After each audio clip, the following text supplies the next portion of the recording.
Group captain VN Jha साहब, नेपाल में उड़ान भरना क्यों आखिर इतना चुनौतीपूर्ण होता है, इतना चैलेंजिंग क्यों माना जाता है? क्योंकि ये चर्चा एक बार फिर से शुरू हो गई है।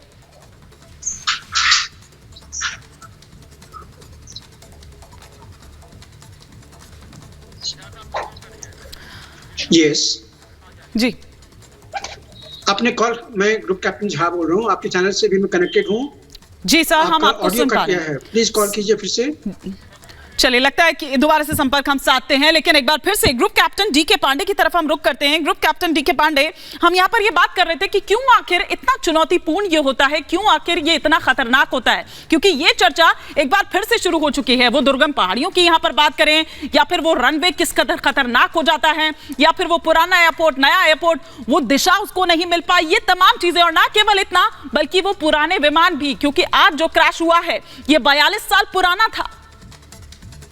को सही करेंगे। देखिए, बहुत ही महत्वपूर्ण बात यह है कि पिछले 3 दशकों में 27 जो है एयर क्रैशेस हुए हैं, और पिछले 10 सालों में तो 20 हुए। तो रिकॉर्ड थोड़ा सा civil airport authority of Nepal, जिसको कान कहा जाता है, उसका रिकॉर्ड इतना अच्छा नहीं कहा जा सकता। लेकिन मुख्य कारण, जैसा कि आपने गिनाया भी, कि पुराने जहाज और जो वहां पे जो टेक्निकल, देखिए जो यहाँ पर जो टेरेन है, जो जिस प्रकार की गवर्नमेंट है, ऐसा नहीं कि दुनिया में और जगह नहीं है, ऐसे वातावरण हर जगह मिलेंगे। लेकिन हमारे पास वो एविएशन में ऐसे SOPs है, स्टैंडर्ड फॉर ऑपरेटिंग प्रोसीजर, ऐसे बहुत क्लियर है आपको कब क्या करना है। और वो लाइन ड्रॉ है कि लक्ष्मण रेखा अगर आप क्रॉस करेंगे तो आप निश्चित रूप से अपने साथ विमान के अंदर जो यात्री हैं, उनकी जान के साथ आप समझौता कर रहे हैं, वो की गलत है। और जहां पर परिस्थितियां लग रही हैं, हिमानी, आप लगातार चर्चा कर रहे हैं, इस बीच दर्शकों को बड़ी खबर बता दें। नेपाल में लगातार जो हादसे हो रहे हैं, उससे जुड़ी हुई ये बड़ी और अहम जानकारी मिल रही है।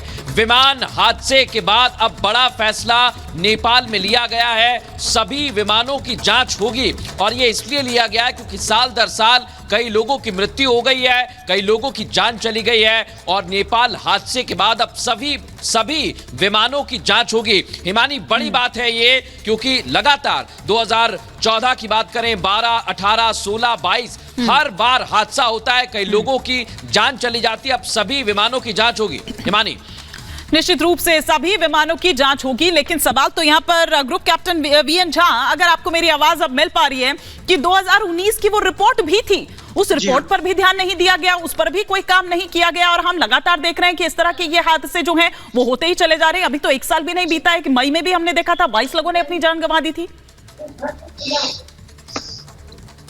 बिल्कुल सही है। देखिए, नेपाल का जो एविएशन सेफ्टी है वो कहीं न कहीं एक डाउट के दायरे में है, और ये बड़ी लंबी लिस्ट है। आपने तो 2022 की आपने गिना दी। फरवरी 19 में डायनेस्टी एयर का एक्सीडेंट हुआ था।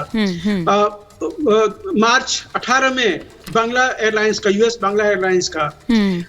फरवरी 16 में एयर कस्टमबर्ग का उनका हुआ था। 16 फरवरी को नेपाल एयरलाइंस का, 16 फरवरी 14 को नेपाल एयरलाइंस का हुआ था। उसके बाद भी मतलब एक सीरीज, बिल्कुल 2012 में, 2011 में, 2010 में, 1992 में बदस्तूर ये जारी है, लेकिन उसके बावजूद ध्यान नहीं दिया जा रहा है। ऐसा क्यों?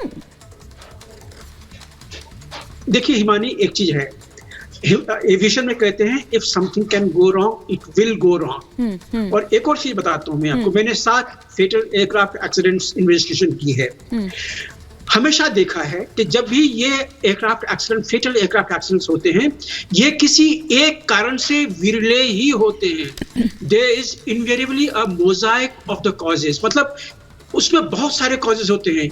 एक सिस्टम फेलियर होता है, दूसरा सिस्टम फेलियर होता है, उसी के साथ में पायलट एरर या ह्यूमन एरर वो भी आ जाता है, इन्वायरमेंटल फैक्टर आ जाता है, सुपरवाइजरी फैक्टर आ जाता है, जो मैनेजमेंट है वो भी आ जाते हैं। तो हमेशा जब भी हमने एयरक्राफ्ट एक्सीडेंट इन्वेस्टिगेशन की है, हम इनवेरिएबली देखा है कि इन मोर ऑफन देन नॉट बहुत सारे कॉजेज होते हैं। और अभी की जो अगर बात करें हम, जो अभी जो आज जो ये हुआ है नेपाल में, इसमें देखिए विजिबिलिटी बिल्कुल क्लियर है, एकदम नीली आकाश दिखाई दे रही है, विजिबिलिटी अनलिमिटेड है। हमने देखा है कि एयरक्राफ्ट जो है वो उसके लैंडिंग गियर्स आप देख सकते हैं, जब क्लोजअप में देखेंगे आप, उसके लैंडिंग गियर डाउन है, मतलब कि पायलट ने रनवे पे आने बिल्कुल हिमानी, लगातार चर्चा चल रही है, आप चर्चा कर रही हैं। इस बीच एक और बड़ी खबर आपको बता दें कि मौके पर 5 भारतीयों की मौत के बाद भारतीय दूतावास के अधिकारी पहुंच चुके हैं।